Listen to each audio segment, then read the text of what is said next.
Bonjour à vous toutes et bonjour à vous tous les poissons, j'espère que vous allez bien et je suis ravie de vous retrouver aujourd'hui pour votre tirage du mois d'août 2022 que l'on va commencer tout de suite avec les messagers d'Égypte pour voir un petit peu ce que ce mois-ci vous réserve. Donc pour les poissons en signe solaire, ascendant et lunaire, que vous réserve ce mois d'août.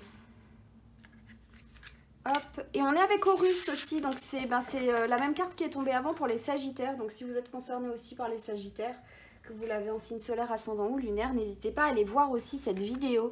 Donc Horus, il y a beaucoup de choses à dire, c'est un de mes dieux préférés avec Thoth.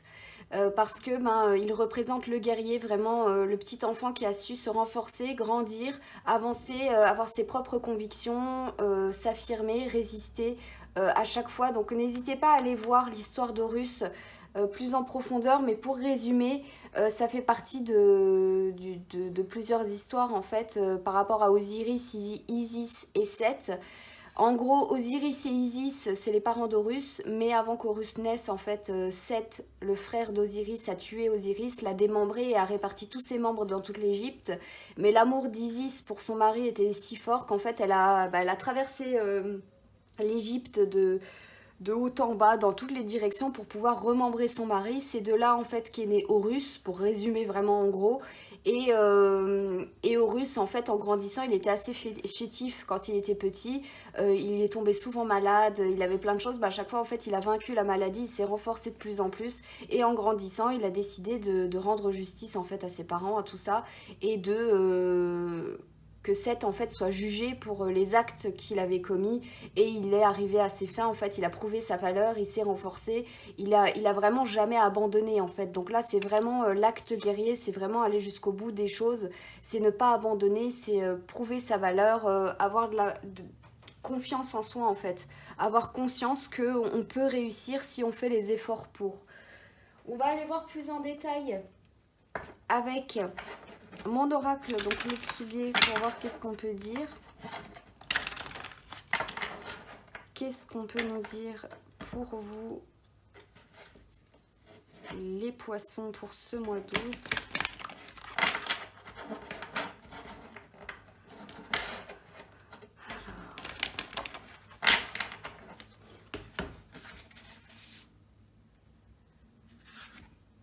Une, deux et trois.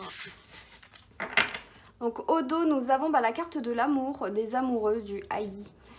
Donc c'est union sacrée et émotion profonde qui nous emmène vers les plus hauts sommets avec toujours plus d'intensité. Donc l'amour en fait c'est quelque chose, on sait tous l'amour, voilà. L'amour c'est l'amour. Mais en gros, par exemple aussi au Japon, les relations amoureuses, l'amour en règle générale, ça diminue de plus en plus. Même les contacts avec les gens, les Japonais, ils ont de moins en moins envie en fait de se mettre avec quelqu'un. C'est un sentiment en fait qui se perd. Il y a de la bienveillance au Japon, mais le sentiment du vrai amour, il se perd de plus en plus. Donc il y a aussi ça, ne pas perdre tout ce qui peut vous animer, tout ce qui peut vous amener justement vers les plus hauts sommets, les poissons, sachant qu'en plus l'amour émotionnel et tout ça, c'est le poisson aussi, vu que vous êtes un signe d'eau. Donc ça peut aussi également vous porter. Par rapport à Horus, on est dans une optique là justement, c'est l'amour de ses parents, l'amour pour lui, l'amour aussi de ses valeurs à tous ceux qui l'animaient, en fait les désirs qui peuvent animer quelqu'un, qui poussent à persévérer, qui poussent à aller de l'avant. Donc c'est très intéressant. Là, en plus on est raccord vu qu'il y a Amaterasu aussi qui est sorti. Et on est totalement méga raccord là par rapport à tout. Et ça me fait penser à un autre dieu aussi, juste par rapport à certaines choses. D'Égypte aussi, mais ça correspond très bien aussi à Horus. Du coup, vu que ça se rejoint aussi. Mais là, on a donc le phénix, une sorte de renaissance, parce qu'il y a eu une prise de conscience. Par rapport à vous-même, par rapport à la valeur de vous-même, par rapport à qui vous êtes et prendre conscience de votre force et tout ça. C'est ce que je vous ai dit juste avant avec Horus en fait. L'histoire d'Amaterasu, c'est, bon là j'ai noté prendre conscience de sa valeur et de l'impact que peuvent avoir nos décisions. Pour l'histoire de la mythologie, donc avec Amaterasu, son frère l'a embêté Et du coup, elle est allée se terrer dans une grotte et s'est enfermée avec un gros rocher. Et du coup, vu que c'était la déesse du soleil, elle a privé le monde, bah justement le Japon, c'est pour ça normalement elle est rouge Amaterasu, mais c'est elle en fait, c'est la déesse Amaterasu qui est sur le drapeau japonais. Et en fait, bah, il n'y avait plus de rayons de soleil, il n'y avait plus de soleil, le soleil avait disparu. Et du coup, bah, qu'est-ce qui se passe quand il n'y a plus de soleil? Et ben c'est mort. En fait, il y a tout qui meurt, il n'y a rien qui vient à la vie, parce que le soleil, c'est la vie. Et en fait, les autres dieux ont dû faire preuve de plein de subterfuges pour la faire ressortir. Et quand enfin ils ont réussi à l'attirer à l'extérieur de la grotte, ils lui ont montré son reflet dans un miroir. C'est pour ça qu'elle tient tout le temps en fait un miroir, c'est parce qu'on lui a offert, c'est pour ne pas oublier justement qui elle était, son reflet. Et elle a vu qu'elle était très lumineuse, elle s'est rendue compte en fait de qui elle était et de l'impact qu'elle pouvait avoir et que ses décisions ont eu aussi, parce que le fait de se retirer, bah, ça a eu un impact vraiment très négatif, ça a plongé le monde en fait dans les ténèbres. Donc c'est assumer aussi qui l'on est, c'est être fier de qui l'on est. Et d'autant plus avec la carte du Nihon, qui est bah, la carte du Japon, ça veut dire Japon. Et attachée à des valeurs ancestrales, je me consacre à la préservation du savoir sacré à l'aube d'ères nouvelles.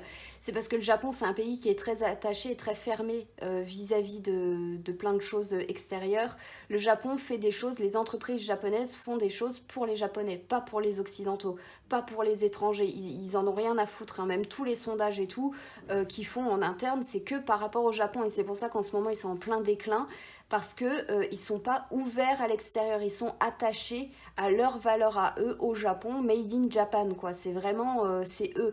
Et c'est pour ça aussi qu'ils sont pas très ouverts par rapport à plein d'autres choses de notre société, que nous, on fait un flanc pour rien du tout. Au Japon, c'est compliqué, quoi. On peut dire qu'ils sont racistes, qu'ils sont extrémistes, qu'ils sont homophobes, qu'ils sont tous les pires trucs ici en Europe. On tolère plus pour rien du tout. Mais au Japon, ça l'est encore, parce que ben ils sont un peu recroquevillés sur eux-mêmes. Donc en même temps, c'est bien parce que bah, c'est pour ça qu'ils ont une culture comme elle est là maintenant. Et c'est aussi pour ça que bah, on aime beaucoup aime le Japon en fait. Et c'est pour ça aussi que moi j'y ai vécu. C'est parce que bah, j'aime cette rectitude, on va dire, par rapport à leurs valeurs et voilà, cette droiture. Mais en même temps, ça peut pénaliser. Donc, mais là, il y a vraiment une renaissance pour vous, les poissons, d'être combatif en fait, de persévérer pour pouvoir en fait voir qui vous êtes réellement pour votre propre épanouissement, et c'est en avançant et apprendre peut-être à vous aimer, mais à vous ouvrir aussi au fur et à mesure, à vous réadapter à un nouveau fonctionnement, à vous-même par rapport à la conscience que vous avez de vous-même. Donc c'est assez intéressant comme tirage. Ça peut être assez troublant et assez déstabilisant, mais très très très satisfaisant par rapport à bah, la satisfaction même de vous-même que vous allez avoir, parce qu'on a quand même là 3 cartes qui, même avec le phénix, hein, il est fier de déployer ses ailes, de montrer comment il arrive à revenir à la vie à chaque fois. Donc on est là vraiment, il ne faut pas oublier quelque chose que je dis tout le temps, la vie c'est de l'énergie sexuelle, hein. Donc c'est de l'énergie, c'est de l'amour, hein. La vie, elle ne fait que de se reproduire tout le temps. Elle est en constante reproduction. Donc là, on est sur un cycle de vie total. En fait, c'est vraiment l'énergie de vie complète. C'est comment la vie, elle agit, se renouveler, savoir qui on est, être attaché à ce qu'elle fait, en fait, à ses buts, en fait, se renouveler, s'épanouir, devenir toujours plus grande et tout ça, toujours plus de variété, toujours plus forte et tout ça. Donc on est là, voilà. C'est beaucoup d'énergie pour vous durant ce mois-ci, à savoir après si vous allez savoir gérer tout ça ou si vous allez être dans un déni vis-à-vis de vous-même aussi, c'est possible. Ça peut être possible d'entrer en déni vis-à-vis de soi-même, de ne pas vouloir voir qu'on vaut quelque chose et que voilà quoi, c'est pas les autres qui nous définissent, c'est la valeur de soi aussi. Donc là on a un coffre au trésor. On a les routes sinueuses, VRP. On a quelque chose de soudain avec l'éclair, la lune et les portes qui s'ouvrent. Bah, c'est exactement ce que je viens de vous dire. Par rapport à tout ce que vous avez pu traverser, et ça fait référence à Horus par rapport à toutes les étapes qu'il a dû franchir pour rendre justice, pour s'affirmer et tout ça, c'est VRP. Et quelque chose de soudain en fait qui va arriver durant ce mois d'août qui, sur votre inconscient, va vous faire prendre conscience justement et vous ouvrir des portes vers votre trésor intérieur, vers quelque chose de très précieux pour vous. Donc là, il n'y a rien d'autre à rajouter parce que c'est exactement tout ce que je vous ai dit avant. Donc ça vient juste confirmer ça. Donc on va aller tirer d'autres cartes. Donc ça va être assez soudain en fait. Et il y a plusieurs signes aussi durant ce mois-ci où il y a des prises de conscience qui sont effectuées. Il y a des choses, des événements, des situations qui arriveront pour faire prendre conscience de la valeur de soi surtout et de vers où avancer en fait. Donc un grand virage, j'ai envie de dire, pour la plupart d'entre vous durant ce mois-ci.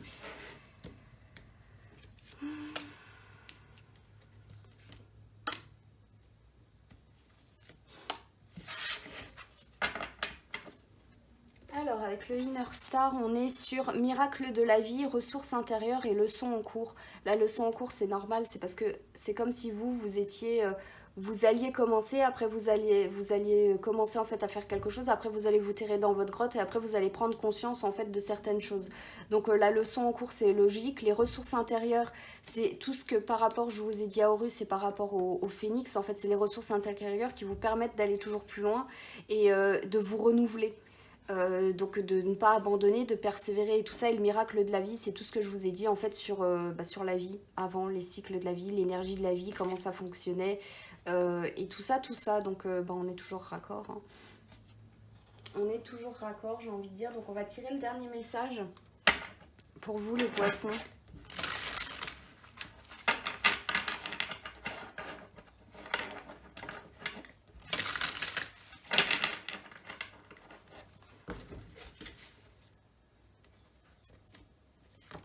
Et on est sur la carte de l'accomplissement.